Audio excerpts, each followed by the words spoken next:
Gente, o Marcelo já tá aí. Eu queria, antes que ele entrasse, eu queria falar. O Marcelo, ele é músico, ele é autor do canal Minuto para a Mente no YouTube. Ele é formado em psicologia pela PUC-RJ. Ele tem especialização em psicologia analítica pela Sociedade Brasileira de Psicologia Analítica, especialização em neurociência pela IPUB-UFRJ.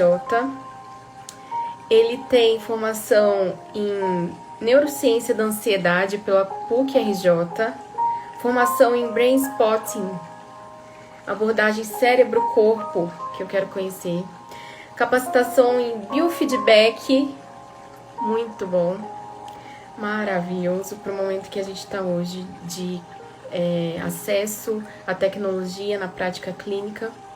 Cofundador do projeto Girassol, que oferece atendimento psicológico clínico em escolas públicas no Rio de Janeiro. Gente, até aquece o coração da gente. O coração fica até quentinho de ver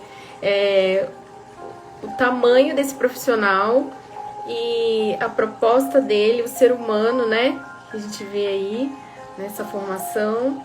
E é um prazer para mim hoje estar conversando com ele. Eu tô aqui, a gente está aqui, né? Por uma coincidência, que a gente acaba não planejando tudo, mas fechando aí o Setembro Amarelo, né? E eu posso dizer assim que é uma alegria estar falando com o Marcelo, que é um psicólogo, né? Nesse momento, eu coloquei aqui o meu colarzinho amarelo para lembrar. E fazer um link com umas postagens que eu fiz essa semana, que eu falei sobre a sensibilização do luto gestacional. E eu convenci o meu esposo, que não gosta de Instagram e de mídia social, a estar comigo, assim, a gente contando nossa experiência. Então, assim, lá no meu Insta tem um meu relato, né, que eu falo sobre a minha experiência do que eu passei em relação ao luto gestacional. Então, a gente tem um videozinho chamado Caderno Rosa. E aí, se vocês tiverem interesse em olhar... Aí, Marcelo! Consegui! Que bom falar Instagram, com para mim, é um mistério. Né? Ele começou a ser divulgado, não pesquisado, mas divulgado na internet através de um trademark, né? De um marketing, de uma empresa que criou um negócio chamado iDozer. Doses de alguma coisa lá que eu não sei o que era, e a divulgação deles é que o áudio deles, que era baseado em binaural, o áudio deles promovia sensações como de alguém que tivesse usado drogas. Então eles tinham nomes terríveis, tinha um nome que era álcool, outro nome em inglês, né? Outro nome que era maconha, outro nome que era cocaína, outro nome que era LSD, divulgando uma ideia muito errada a princípio, inclusive começou a haver muita crítica, né? Muito errada sobre o que é o binaural e como ele afeta o cérebro. Então as pessoas acabavam, os mais aventureiros, né, achavam maravilhoso, iam lá, se aventuravam e nada acontecia, mas alguns achavam que acontecia possivelmente por efeito placebo. E outros que eram mais cuidadosos falavam, eu não vou entrar nesse negócio de binaural porque tá louco, eu não vou deixar o meu cérebro virar não sei o quê. Não vou estragar meu cérebro. Mas Marcelo, não é esse efeito. O repertório binaural, beat, ele não é novo, né? Eu tava vendo, assim, os estudos, tem uma revisão que eu peguei, tem estudos de 1900, lá vai bolinha, assim, né? Isso, tem de 73 do Oster, que foi o inaugural, assim. Sim. É um pesquisador chamado Gerald Oster. Então a gente não está falando de ele, uma em 73, coisa nova, ele fez um paper. Né? A gente está falando de uma coisa novo. que está extremamente consolidado como algo que realmente provoca efeitos, né? Que a gente vai falar. E ele vem como um advento, assim, super popular nesse momento, que eu imagino que seja por conta da ferramenta que ficou acessível, né? Da pesquisa ficar ali voltada para a eletroencefalografia, né? A eletroencefalografia. Que possibilita, assim, torna acessível e torna ali um conhecimento, né, muito interessante sobre as ondas do cérebro e assim, a música vai entrar aí, como sempre, como uma ferramenta muito poderosa terapêutica, né? Então, assim, eu acho que Exatamente. esse é um momento histórico, assim, né? Que junta a tecnologia do acesso, da avaliação, né? Do biofeedback. E eu acho que por isso hoje se fala tanto disso, né? É. E está sendo muito, cada vez mais difundido, né? E na especialização, o meu TCC foi sobre o binaural beat, né? Eu entrei na especialização porque eu queria pesquisar sobre binaural beat, né? Na especialização de neurociências. E quando eu concluí, eu consegui selecionar 40 artigos. Dos 40, aproveitei em torno de 34 para a minha revisão bibliográfica, que foi o TCC, né? Não foi pesquisa, eu não sou pesquisador, eu sou clínico, eu sou psicólogo, estritamente psicólogo clínico, eu não estou na academia pesquisando, eu não sou um acadêmico, né? Quando eu estou na academia, é no banco de alguém que vai aprender coisas, né? Enfim, não do pesquisador. Então, a minha pesquisa foi revisão bibliográfica, né? E eu me formei em 2018. De 2018 para cá, cada vez que eu busco no PubMed, né, nesses sites, né, que arregimentam pesquisas científicas, cada vez que eu busco tem uma pesquisa nova. Não é uma produção enorme, não é uma produção robusta, como, por exemplo, Mindfulness. Mindfulness é, sei lá, 100 artigos por mês, 100 pesquisas por mês sendo lançadas, né, no mundo todo, né? Essa ferramenta, as duas podem, elas se casam muito bem, né? Sim, sim. Por exemplo, eu sou fisioterapeuta, eu atendo pacientes com sequela neurológica e esses pacientes, na grande maioria, vêm com quadros moderados a severos de depressão. E aí, eu numa abordagem intensiva, assim, que eu bombardeio o cérebro de todos os lados, querendo, em busca dessa janela aberta, né? Eu poderia tranquilamente incluir dentro da minha rotina essas abordagens como fisioterapeuta. Eu posso fazer o uso do mindfulness junto com a sua música, por exemplo, e incorporar isso dentro da minha rotina junto com as minhas outras ferramentas que eu trabalho? É uma grande pergunta essa. Sim. Não, é uma pergunta e é uma construção. É alguma coisa que é possível usar, sim. E pensando o aspecto da customização, né, da personalização. Porque é lógico que eu vou querer que o paciente faça com você isso. Mas, assim, num momento em que eu preciso de sentir esse paciente entregue, relaxado, né, e ele sentir que eu dei atenção a essa condição dele, de distúrbio de sono, né, e todas as outras coisas que vêm junto com a depressão. E eu apresentar em um caminho, né, dentro da minha abordagem, né? Você acha isso? O binaural beat, ele é um recurso, ele é um instrumento, ele não é uma abordagem, ele é um instrumento.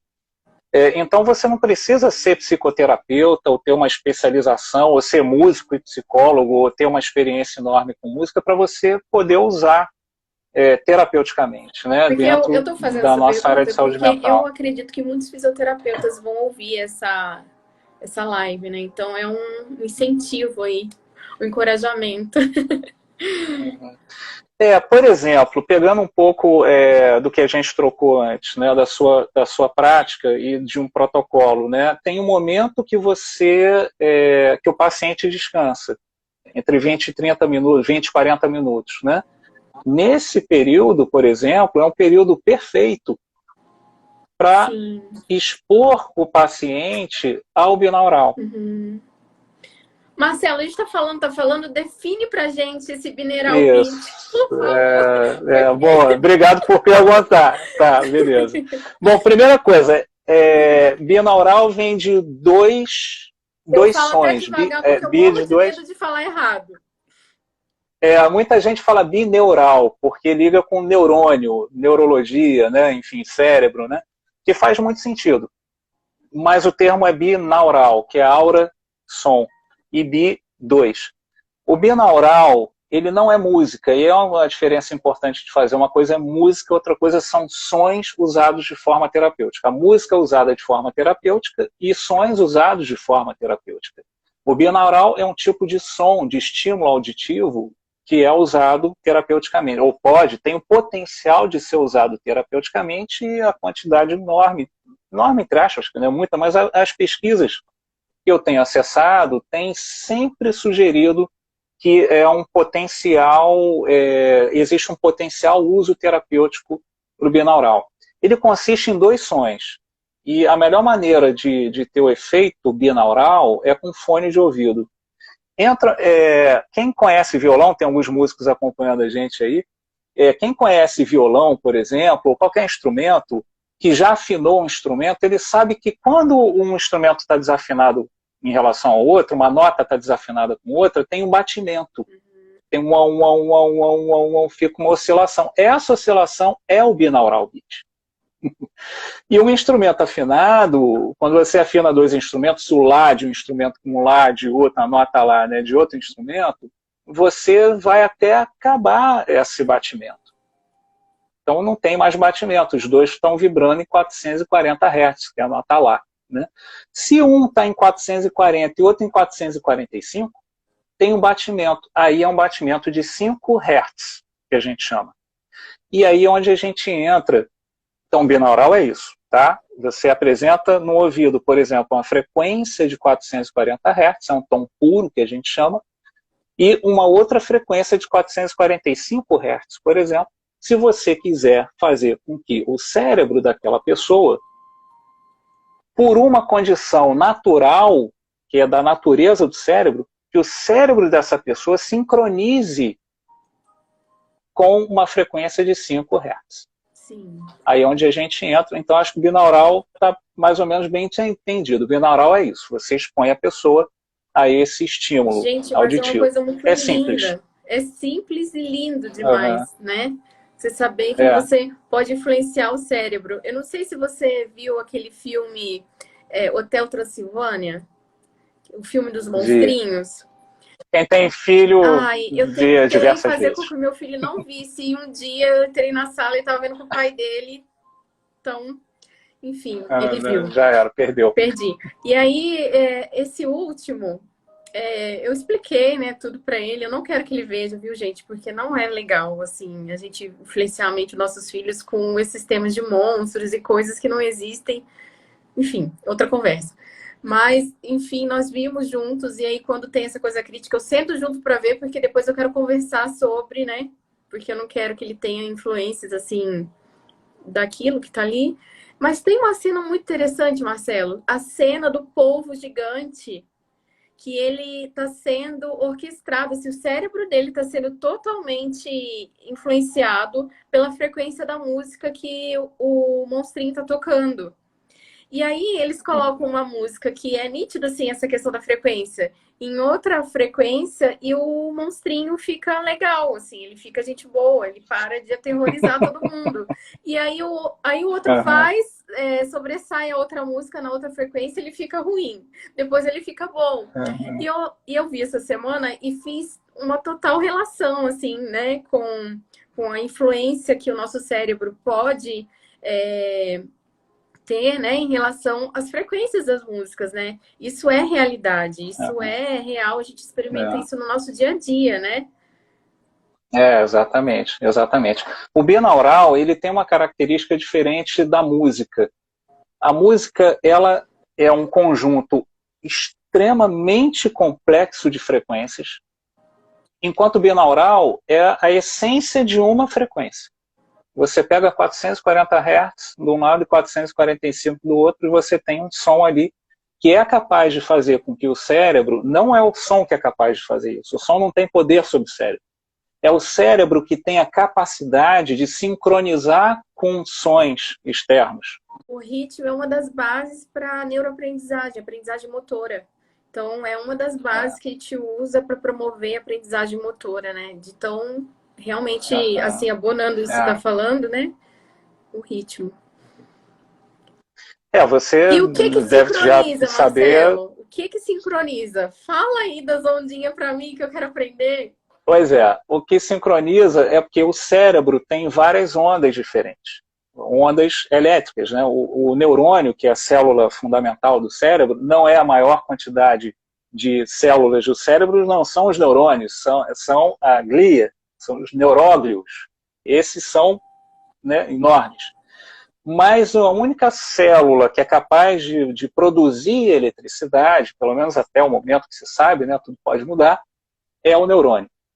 Então, quando a gente está em qualquer atividade, a gente está em atividade o tempo todo, mesmo dormindo, mesmo num relaxamento profundo, mesmo no ciclo de sono, na parte do ciclo do sono, que é o sono não REM, né, que é o sono mais profundo, que em tese não teria sonho, né, pelo menos não tem atividade cerebral compatível com a atividade de alguém sonhando. Então, mesmo nesse momento, o cérebro emite ondas eletromagnéticas. Essas ondas são muito sutis e elas são captadas pelo eletroencefalograma. Né? Na eletroencefalografia, aqueles eletrodozinhos são capazes de amplificar essa emanação elétrica do córtex cerebral, que é a parte mais superficial do cérebro, que é capaz de perceber isso. E a gente consegue perceber, por exemplo, na ansiedade, certos ritmos, ou seja, certas frequências elétricas do cérebro são mais proeminentes. Frequências beta, high beta. No sono profundo, as mais proeminentes são delta. Quando você está iniciando o sono ali, já está dormindo, teta. Quando você está meditando, alfa. Quando você fecha o olho, é impressionante isso. A gente viu alguns vídeos, né, sobre isso, enfim, alguns não muitos, e num deles, é impressionante, a pessoa fecha o olho. Inclusive, eu tenho um aparelho que faz, é um aparelho doméstico, né, quase lúdico, que faz a leitura, né, muito superficial, de 4 pontos, né, do córtex cerebral. Ele é um mini EEG, né? Então, eu fechava o olho. Quando a gente fecha o olho, a frequência alfa aumenta de amplitude. Né? Infelizmente, eu não conseguia ver porque eu fechava o olho, mas eu imaginava, porque eu via nos estudos, né? A pessoa, quando fecha o olho, imediatamente as frequências alfa aumentam, a amplitude delas aumenta. Não é a velocidade delas, não, então são outras ondas. Fecha o olho para orar, que já entra todo aí o repertório, a meditação, a conexão. Tem gente que fala, não precisa fechar o olho para orar. A oração é uma forma de meditação. Sim, né?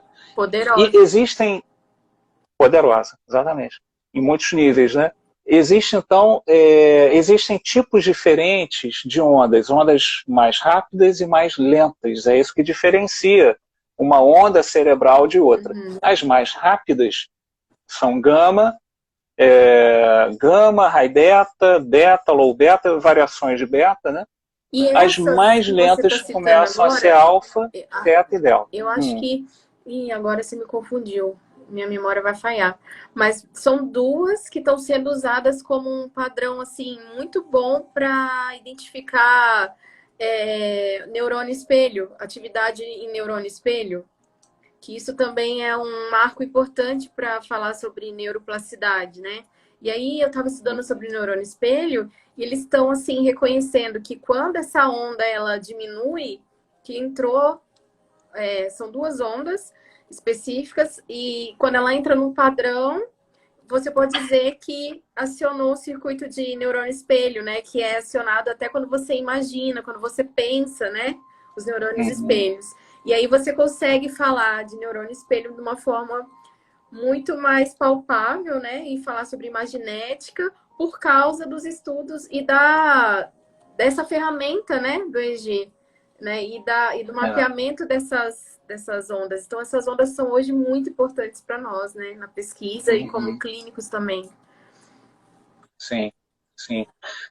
Essas ondas, então, elas são percebidas pela EEG e muita pesquisa tem sido feita, né? Inclusive, a maioria das pesquisas que eu acessei são pesquisas que usam o eletroencefalograma, né? Para perceber o efeito do binaural sobre o córtex cerebral. Uhum. Infelizmente, o eletroencefalograma não é capaz de fazer uma varredura ou conseguir perceber a atividade de neurônios subcorticais, né, que são núcleos E que neurais devem estar subcorticais, bombando, só do córtex. né? Nossa, olha, se inventarem um eletroencefalograma que consegue ver a atividade, né, do subcortical, meu Deus, a gente vai enlouquecer de informação. A gente vai pirar aqui de tanta novidade. Já tem novidade torta e à direito. Se um dia conseguirem desenvolver isso, a gente enlouquece aqui. Blow our mind, né? Então, vai ser maravilhoso. Porque a gente vai conseguir, então, ver como estímulos como o binaural podem ser melhor ainda utilizados. Uhum. Porque a questão é essa, como é que a gente pode tornar esse estímulo mais e mais preciso, mais e mais eficiente para ansiedade, ou para depressão, ou para neuroreabilitação, ou para ajudar na neuroplasticidade, ou quem sabe até estimular a neurogênese. Sim, Que coisa incrível que poderia, né, que pode ser um potencial de um trabalho como o trabalho com binaural beat. Certamente, né? certamente. Né? Então, o binaural beat, ele simula, através dessa diferença de batimentos, essas ondas elétricas. Então, se você quer aumentar a quantidade de ondas alfa, pela capacidade do cérebro de sincronizar com estímulos rítmicos externos, você coloca um binaural na faixa alfa, 8, 8,5 Hz, ou seja, vamos usar a frequência de 440 Hz. Você põe aqui um Lá, que é um 440 Hz, no outro ouvido um 448 Hz. Ou menos, ou 432. Aí você vai vendo o que funciona melhor. E você faz essa diferença. O seu cérebro, se você tira um fone, você vai ouvir uma nota só. Quando você tira o outro, você ouve uma nota só. Se você coloca os dois, o seu cérebro faz uma mixagem interna e ele ouve o batimento. Ele promove simetria, né, Marcelo? Simetria entre hemisférios, né? Essa é uma grande... Ele estimula essa interconexão, a conexão interhemisférica. Sim. E, aliás, agora, aproveitando um pouco para a gente ir para a música... gente. É muito legal. Eu tô amando isso. Tô me deliciando aqui, Marcelo. E eu preciso agora... falar, por que o Marcelo sabe explicar isso tão bem? Porque ele compõe, gente. Ele é autor dessas músicas. Isso é muito incrível. Muito legal. Você colocou a música que a gente lançou hoje, né? Gente, hoje... eu falo a gente que sou eu e um amigo músico chamado Moisés Darmon, que inclusive está, acho, assistindo a live. Ele me provocou a ideia de fazer um canal. Uma música nova que eles lançaram hoje. Estou na história dessa live, então. Ele me provocou a ideia de fazer o canal com os binaurais. Ele é um profusor de ideias, assim, né? A mente dele é ideia o tempo todo. Se deixar, ninguém segura. Então ele veio com a ideia de fazer 2 minutos, áudios de 2 minutos. Aí a gente no início chamou 2 minutos para a mente. Então a gente fez uma sequência de áudios com 2 minutos, de frequências diferentes, com várias frequências, com todas as frequências, e fazendo subdivisão das frequências beta, em high beta, beta e low beta. Eu compus uma trilha de piano para cada uma delas e associei imagens de chuva, imagens com sons, né? Então, imagens de chuva com som de chuva, junto com o binaural e com uma trilha de piano. E a partir daí a gente foi tendo mais ideias, encontrando mais caminhos e descobrindo mais caminhos e tendo feedbacks, né, de pessoas. Poxa, faz um áudio maior, esse é muito devagar, acaba em 2 minutos, tem que ficar fazendo loop toda hora. Faz um mais longo, né? A gente, então, aí eu comecei uma série de 55 minutos, que era um áudio que eu já tinha muito antes do canal, que eu já tinha feito com binaural, um som de vento, e a imagem é um sobrevoo sobre nuvens. E eu coloco a frequência alfa nesse vídeo. Ele tem 55 minutos. Só pra você saber, Fiz um tá novo aqui, ó, agora Márcio, com 55 também. O Márcio e o Moisés aqui trocando elogio aqui. Estão falando que baita guitarrista, Marcinho top, estou se elogiando aqui, ó. Estou aqui ligado na nossa live. Prazer, todo mundo tocando junto por disponibilizar pra gente essas músicas, viu, ô Márcio? Continue, Moisés, continue fazendo, façam mais, né, que a gente precisa. Porque eu andei escutando outros áudios do Google e não são todas que dá certo, né, ô Marcelo? Por isso que é tão importante essa coisa de individualizar, né? De você compor para aquele objetivo terapêutico para o seu paciente, né? Porque ela pode ser um pouco perturbadora se tiver... Eu acho que se tiver numa frequência que não é a sua, não sei, porque eu coloquei para ouvir e eu tive que desligar logo em seguida, porque não foi... Aquela música específica não foi boa. A sua foi uma delícia, muito boa de ouvir, gente. Normalmente, essa perturbação acontece porque não tem uma... Aí tem a ver com quem é músico vai entender o que eu estou falando, tem a ver com afinação. As frequências que a gente usa no binaural, que eu produzo no binaural, as frequências que eu crio, elas estão afinadas com a música. Se a música que eu compus está em Dó maior, eu pego a frequência de Dó maior e construo um binaural que seja para promover ondas alfa, beta, teta, delta, gama. Eu produzo um binaural que esteja afinado com aquela música. Quais são os tipos de pacientes que se beneficiam, né, na sua experiência? Se você puder dar algum estudo de caso, alguma coisa se associar a uma patologia, uma abordagem, uma experiência especial que você tenha para contar para a gente? Pacientes com TDAH, tem inclusive um estudo brasileiro bem recente, o primeiro estudo brasileiro que eu vi com binaural, coincidentemente um dos pesquisadores foi um dos meus professores na especialização, um neuroanatomista fora de série. Então eles fizeram um estudo de uma certa frequência, uma frequência de 9 Hz, um binaural de 9 Hz, com crianças com TDAH. E perceberam bons resultados em termos de atenção, de melhora na hiperatividade, mas principalmente na capacidade de manter a atenção, né, como se prolongasse o tempo que a criança consegue ficar atenta. Com pacientes, eu tenho paciente com TDAH bem complexo, ele não tem comorbidades, felizmente, mas ele tem um TDAH muito resistente, né, muito resistente. Ele já fez de tudo que você puder imaginar.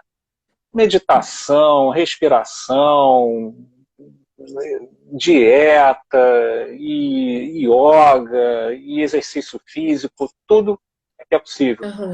E eu comecei a trabalhar com ele, com as frequências binaurais. Ele diz que quando ele ouve, e eu trabalho com ele alfa, frequências para, né, diminuir um pouco, e agora, depois que eu comecei a me sentir um pouco mais confiante por conta dessa pesquisa, né, que associa o TDAH a um déficit de 9 Hz numa área pré-frontal, eu me senti mais confiante de começar a experimentar o 9 Hz com ele.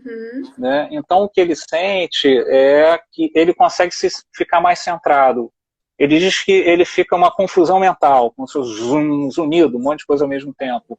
E quando ele ouve, depois do tempo que ele se expõe ao áudio, parece que tudo silencia mais e ele consegue, então, seguir o dia de trabalho dele. Né? Você tinha falado alguma coisa sobre a dosagem, né? Sobre o tempo ideal, a exposição. Isso, o tempo. As pesquisas uma pesquisa que fala que percebeu que não teve nenhum efeito binaural sobre o cérebro, inclusive usou eletroencefalograma, mas não notou nenhuma diferença, ele expôs os pesquisados, né, as pessoas que estavam sendo pesquisadas, a 3 minutos de binaural. Muito pouco, né?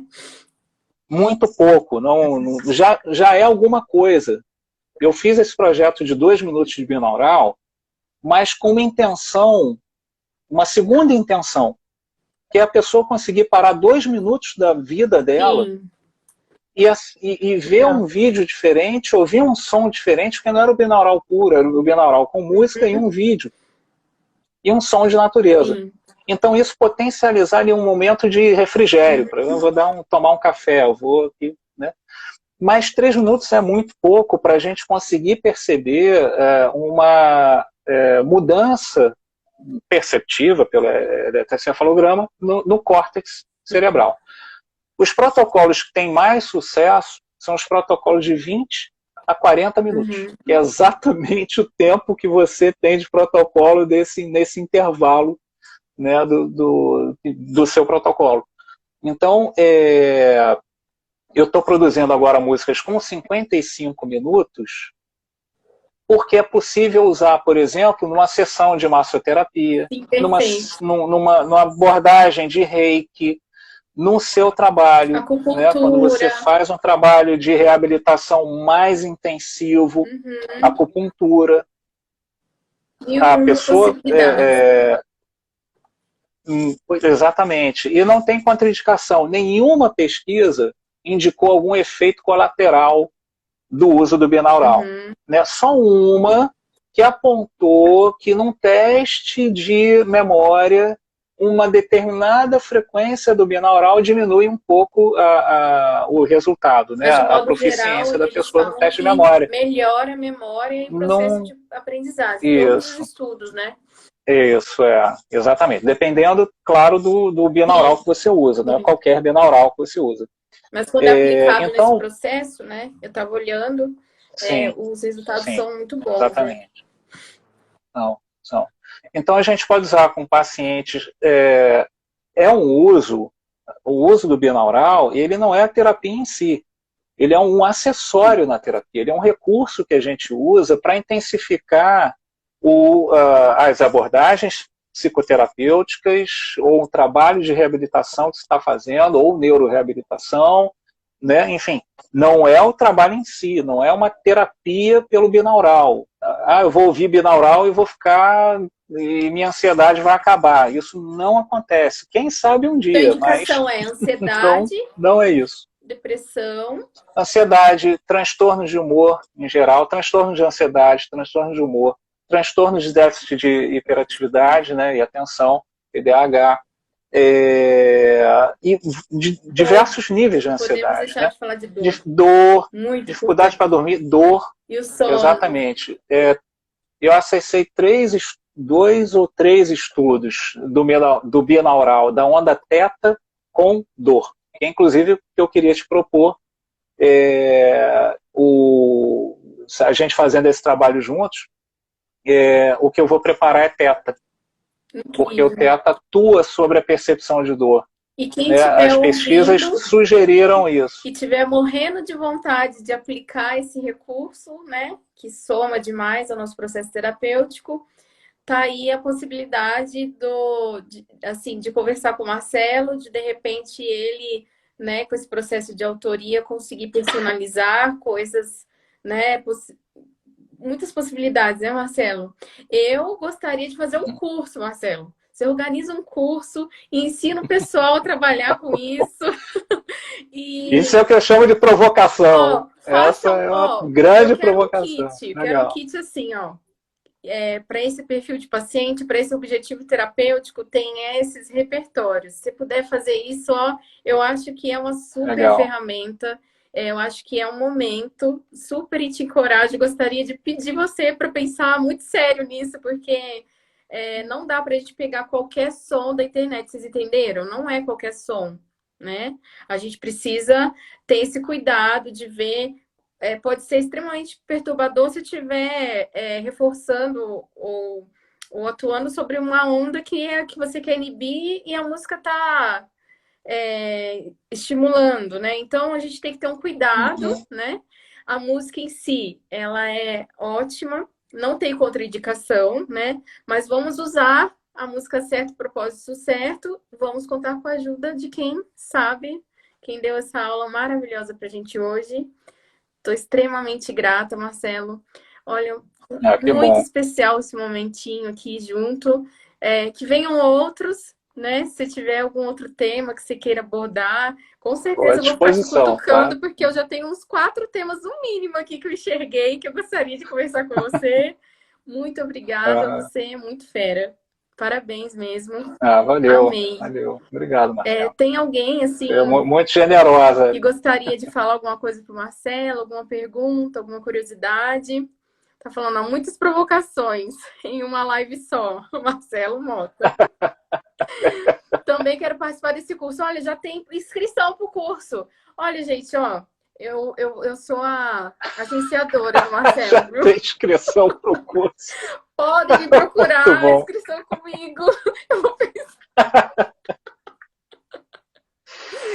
Aí vão ter uns 5 querendo, não tem jeito, vamos ter que fazer. tá todo mundo gostando da ideia. Já tem uma turma no Aham. primeiro curso já. Caramba, nossa. Tá bom. Vamos tocar isso aí. Muito legal Legal, mesmo. Marcela, obrigado, Eu obrigado. que te Adorei o agradeço. convite. O papo foi ótimo, enfim. A gente poderia ficar mais 1 hora conversando A gente aqui. poderia falar sobre as Assunto não falta. patologias, sobre sua experiência, né? Mas aí a gente Uhum. fica aí um gostinho de quero mais para um próximo momento aí, né? Legal, legal. Valeu. Obrigado pelo convite. Foi ótimo. Foi muito bom. Obrigada por ter Legal. aceitado. Boa E noite, obrigado aí quem gente. entrou,